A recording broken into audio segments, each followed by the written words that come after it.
Hello అండి, నమస్తే and welcome back. ఇంట్లో దోశ పిండి లేదు. కరెక్ట్ టైంకి మా పాప నాకు దోశ కావాలి మమ్మీ అని అడిగింది. సండే కాబట్టి టైం ఉంది. అప్పటికప్పుడు రవ్వ దోశ చేశాను, చాలా బాగా వచ్చింది. అందుకే మీతో రెసిపీ షేర్ చేసుకుంటున్నాను. ఫస్ట్ చట్నీ కోసం పాన్ లో ఆయిల్ వేసాను, జీలకర్ర శనగపప్పు వేసి కొంచెం వేగిన తర్వాత పల్లీలు వేసాను. ఇవి కొంచెం వేగిన తర్వాత పచ్చిమిర్చిని ఇలా సగానికి కట్ చేసుకుని వేసుకున్నా. ఇవి కూడా వేగిన తర్వాత బాగా క్లీన్ చేసుకుని కొత్తిమీర వేసాను. ఇవన్నీ బాగా వేగిన తర్వాత లాస్ట్ కి 2 పెద్ద సైజు టొమాటోస్ని ఇలా పెద్ద ముక్కలుగా కట్ చేసుకొని వేస్తాను. రవ్వ దోశకి పల్లి చట్నీ అయితే చాలా బాగుంటుంది, లేదంటే టొమాటో చట్నీ అయినా బాగుంటుంది. నా దగ్గర అవి కొన్ని ఇవి కొన్ని ఉన్నాయి కాబట్టి 2 కలిపి చట్నీ చేస్తున్నాను. ఇది ఇంకా బాగుందండి. రుచికి సరిపడగా సాల్ట్ యాడ్ చేసి కొద్దిగా పసుపు యాడ్ చేశాను. టొమాటో బాగా మగ్గిన తర్వాత 2 వెల్లుల్లి రెబ్బలు, చిన్న లెమన్ సైజ్ లో చింతపండు ఇందులో వేసి స్టవ్ ఆఫ్ చేస్తాను. ఇది ఇప్పుడు బాగా చల్లారనివ్వాలి. ఈ లోపల రవ్వ దోశకి పిండి ప్రిపేర్ చేస్తున్నాను. ఇక్కడ ఒక బౌల్ తీసుకున్నాను. టీ గ్లాస్ తోని 1.5 గ్లాస్ దాకా ఉప్మా రవ్వ తీసుకున్నాను. దీన్నే బొంబాయి రవ్వ కూడా అంటారు. ఇప్పుడు అదే గ్లాస్ తోని 1 గ్లాసు బియ్యం పిండి తీసుకున్నాను. మళ్ళీ అదే గ్లాస్ తోని ఇంకొక గ్లాసు మైదా పిండి తీసుకున్నాను. ఈ మెజర్మెంట్స్ తో అయితే కరెక్ట్ గా వస్తుంది రవ్వ దోశ. 1.5 గ్లాస్ బొంబాయి రవ్వ తీసుకోవాలి, గ్లాస్ మైదా పిండి, గ్లాస్ బియ్యం పిండి తీసుకోవాలి.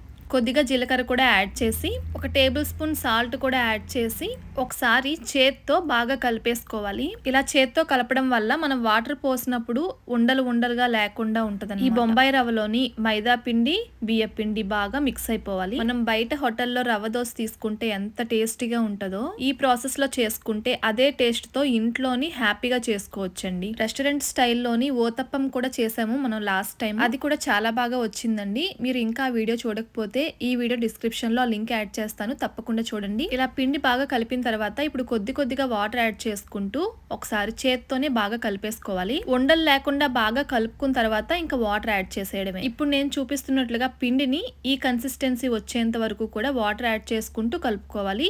ఇదిగోండి, ఇలా మనకి వీలుగా ఉండాలన్నమాట దోశ వేయడానికి. మనం రోజు వేసుకునే నార్మల్ దోశ పిండి లాగా కాకుండా ఇది కొంచెం పల్చగా ఉంటది అన్నమాట, వాటర్ ఎక్కువ ఉంటది. ఇప్పుడైతే మనకి రవ్వ దోశ పిండి ప్రిపేర్ అయిపోయింది. దీన్ని పక్కన పెట్టుకుని టొమాటోస్ అన్ని బాగా చల్లారిపోయాయి కదండి, ఇప్పుడు దీన్ని మిక్సీలో వేసేస్తాను. ఎందుకంటే చట్నీ ప్రిపేర్ చేసి ఉంచామనుకోండి దోశ వేయగానే వేడివేడిగా తినొచ్చు అన్నమాట. లేదు ముందు దోశలు వేసుకొని తర్వాత చట్నీ చేసామనుకోండి లేట్ అయిపోతుంది కదా, దోశలు చల్లారిపోతాయి, టేస్ట్ బాగోదన్నమాట. అందుకని నేను మా ఇంట్లో ఏ ప్రాసెస్ లో ఏ టైంలో ఏం చేశానో సేమ్ అదే ప్రాసెస్ లో ఇప్పుడు మీకు చూపిస్తున్నాను అనమాట. ఫస్ట్ చట్నీకి కావాల్సినవన్నీ రెడీ చేసుకొని పక్కన పెట్టుకున్నాను. అది బాగా చల్లారే లోపల రవ్వ దోశ పిండి ప్రిపేర్ చేసుకున్నాను. అది అలా పక్కన పెట్టి చట్నీ ప్రిపేర్ చేస్తున్నాను. దీన్ని ఇలా తినేసినా బానే ఉంటది. లేదు కొంతమందికి తాలింపు వేసుకుంటేనే, అంటే ఆవాలు అవి తగులుతుంటేనే టేస్టీగా అనిపిస్తుంది అనమాట చట్నీ. అలా కావాలి అంటే గనక తాలింపు కూడా వేసుకోవచ్చు. నేను నార్మల్ గా అయితే తాలింపు వేయను, మళ్ళీ ఆయిల్ యూజ్ చేయాలి కాబట్టి. కానీ ఈ రోజు వీడియో చేస్తున్నాను కాబట్టి తాలింపు వేసాను అనమాట, ఇంకొంచెం కలర్ఫుల్ గా టేస్టీగా చూపిద్దామని. చట్నీ కూడా చాలా బాగా కుదిరింది, మా ఇంట్లో అందరికి నచ్చింది. క్విక్ గా కూడా అయిపోయింది. ఇప్పుడు దీన్ని పక్కన పెట్టుకుని రవ్వ దోశలు వేద్దాం.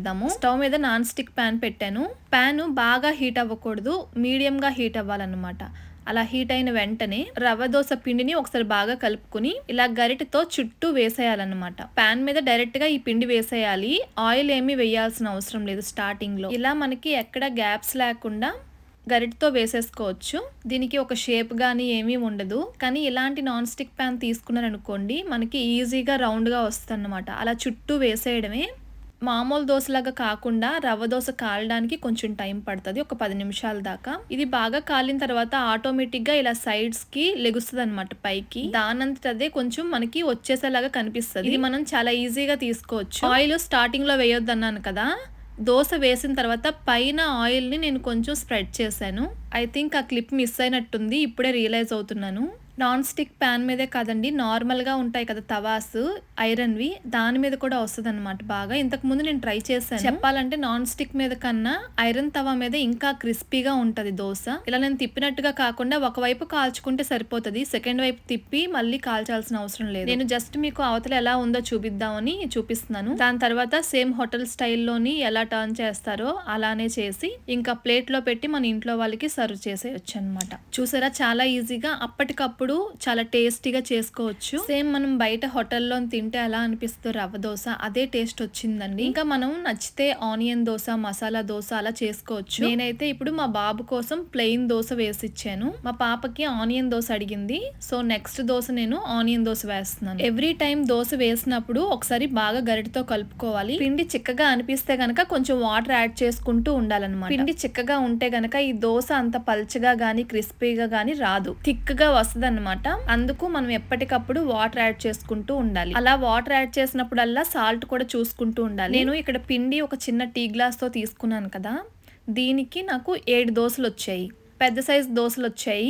చిన్న ఐరన్ తవా మీద చేసాం అనుకోండి, అంటే బండి స్టైల్లోని ఒక 10 దోశల దాకా వస్తాయి. ఆనియన్ దోశ కాబట్టి ఇప్పుడు ఆనియన్స్ వేస్తున్నాను. ఆనియన్స్ తో పాటు పచ్చిమిర్చి కూడా వేసుకుంటే టేస్ట్ బాగుంటది, కానీ పిల్లలకి ఇస్తున్నాను కాబట్టి పచ్చిమిర్చి లేకుండా ఓన్లీ ఆనియన్స్ తో వేస్తున్నాను. నేను ఇందాక చెప్పినట్టుగా దోశని రెండో వైపు టర్న్ చేయాల్సిన అవసరం లేదు. ఒకవైపే ఒక 10 నిమిషాల పాటు కాల్చిన తర్వాత ఇలా మనం మడత పెట్టుకుని ఈజీగా సర్వ్ చేసుకోవచ్చు. సో ఆనియన్స్ కూడా కింద పడిపోవను. మా ఇంట్లో ఇలాంటి ఏ స్పెషల్స్ చేసినా కూడా నేను వీడియో తప్పకుండా చేస్తాను, మీ అందరితో షేర్ చేసుకుంటున్నాను. మీరు ఒకసారి మన ఛానల్లోకి వెళ్ళి చూస్తే చాలా రెసిపీస్ ఉంటాయండి బ్రేక్ఫాస్ట్వి. మీకు ఇలాంటి కంటెంట్ ఇంట్రెస్ట్ ఉంటే కనుక తప్పకుండా వీడియోని లైక్ చేసి మన ఛానల్ని సబ్స్క్రైబ్ చేసుకోండి.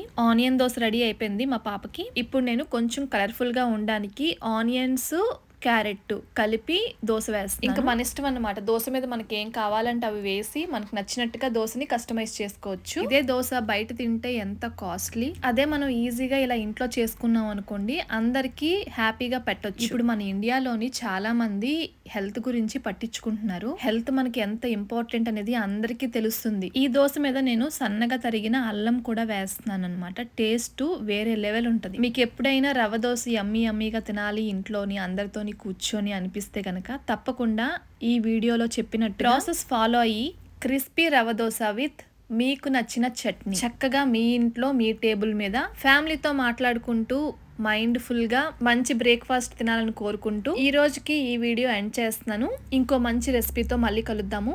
నెక్స్ట్ బ్రేక్ఫాస్ట్ ఐటమ్ ఏం చూపించమంటారో మీరు కామెంట్ చేయండి.